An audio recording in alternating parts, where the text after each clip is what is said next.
কই গো গিন্নি, একটু জল দাও, ভীষণ তেষ্টা পেয়েছে। আজও বুঝি বিক্রি হয়নি দোকানে? তুমি কি করে জানলে গিন্নি? এ আর নতুন কি, এতদিন ধরে তো তাই দেখছি। শুধু কি আর ভালোবাসা দিয়ে দোকান চলে? দোকানটা ছেড়ে এবার অন্য কাজের ব্যবস্থা করো, যাতে দুটো পয়সা আছে। ঘরে একটা মেয়ে আছে, সেটা ভাবতে হবে। দোকানটা আমি ছাড়তে পারবো না গিন্নি, অনেক ভালোবাসি। তুমি বরং আর কটা দিন কষ্ট করো, নিশ্চয়ই ভগবান আমাদের দিকে মুখ তুলে তাকাবে। বিয়ের পর থেকে তো কষ্ট করেই যাচ্ছি। দেখো গিন্নি, একদিন ভগবান আমাদের দিকে নিশ্চয়ই মুখ তুলে চাইবে। তুমি থাকো তোমার ওই দোকান নিয়ে, আমি চললাম বাপের বাড়ি। যেদিন ফুচকা বেচে দুটো পয়সা ঘরে আনতে পারবে সেদিন আমায় আনতে যেও, তার আগে না। এই পুটি, চ চ, চল আমরা মামার বাড়ি চলে যাব।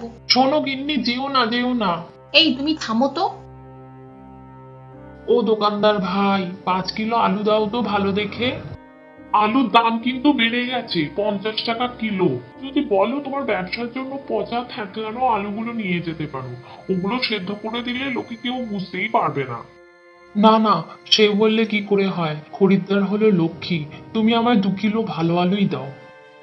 আমি জানতাম যে তুমি এই আলু নেবে না, অত সততা নিয়ে ব্যবসা করা যায় না। আলু আছে, হ্যাঁ, কিন্তু 50 টাকা কিলো। ভালো আলুর কথা বলিনি, পচা থ্যাতলানো আলু থাকলে দাও, কম দামে হয়ে যাবে। আমি তো আর ভোলা নই, ভালো আলু দিয়ে লোকে ফুচকা খাওয়াবো আর সারাদিন ভোলার মতো মাছি তাড়াবো।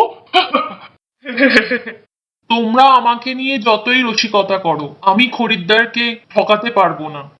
তোমাকে কে বলেছে বাপু ঠকাতে? তুমি তোমার সততা নিয়েই থাকো আর সারাদিন মাছি তাড়াও। ঠিকই বলে ওরা। ওরা বাজার থেকে পচা জিনিস কিনেও ওদের দোকানে খদ্দের কত থাকে, আর আমার দেখো মাছি তাড়াতে হয়। হে ভগবান, এবার তো আমাদেরকে একটু মুখ তুলে তাকাও, অনেক দিন তো হলো। কি হলো বাছা, কাঁদছিস কেন? আর বুড়িমা, তুমি জেনে কি করবে আমার এই ভাগ্যের কথা? হে বাছা, বল আমায়, শুনি তোর কথা। ওদের সময় এত ভেঙে পড়তে নেই, ঠান্ডা মাথায় কাজ করতে হয়। তবে শোনো আমার দুঃখের কথা। ও, এই কথা। ঠিক আছে, এই মশলার কৌটোটা রাখ। এই মশলাটা দিয়ে তুই ফুচকা বানাবি, দেখবি সবাই খেয়ে খুব ভালো বলবে। আচ্ছা বুড়িমা, সত্যি দেখি তো মশলাটার ব্যবহারে কি সত্যি আমার ভাগ্য ফিরবে? গিন্নি, ও গিন্নি, কই গো, তাড়াতাড়ি বেরিয়ে এসো।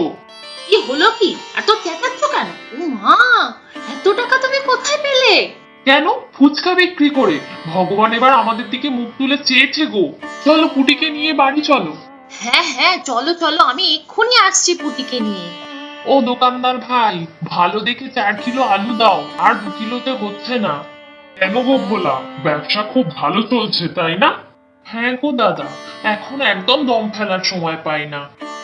কি ব্যাপার বলতো, আগে যে বসে মাছি তাড়াতো, এখন তার দোকান খুব ভালোই চলছে। কিছু তো নিশ্চয়ই একটা ব্যাপার আছে। কি গো গিন্নি, হয়েছে তোমার? দোকান দিতে দেরি হয়ে যাবে যে। নাও নাও, তাড়াতাড়ি গুছিয়ে দাও।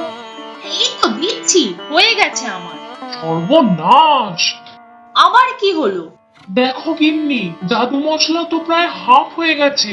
এবার আমাদের কি হবে? তাহলে তো আমাদের সংসারে আবার খারাপ দিন ফিরে আসবে। আমি তো ওই বুড়িমার ঠিকানা নিতেও ভুলে গেছি। এবার কি হবে আমাদের?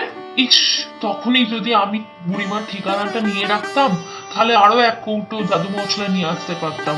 শোনো, সুযোগ বারবার আসে না, জীবনে একবারই আসে। মানে, তুমি কি বলছো? আমাদের যা করার এইটুকু মশলা দিয়েই করতে হবে। মানে কি করবে গিন্নি? শোনো, এক বালতি মিষ্টি জলে যদি একটু নুন দিই, তাহলে কি হবে? বুঝেছি, পুরোটাই নোনতা জল হয়ে যাবে। রকমই আমাদের ওইটুকু মশলা দিয়েই 1 বস্তা মশলায় মেশাতে হবে, তাহলেই কাজ হয়ে যাবে। বাহ গিন্নি বাহ, খুব ভালো কথা বলেছো। ব্যাস, তাহলেই আমরা সারা জীবন জাদু মশলা বানাতে পারবো, আমাদের আর কোনো চিন্তা থাকবে না। আর জবাব নেই গিন্নি, দাঁড়াও আমি এক্ষুনি বস্তাটার মধ্যে মিশিয়ে দেখি। মশলাটা হয়েছে গিন্নি, হয়েছে।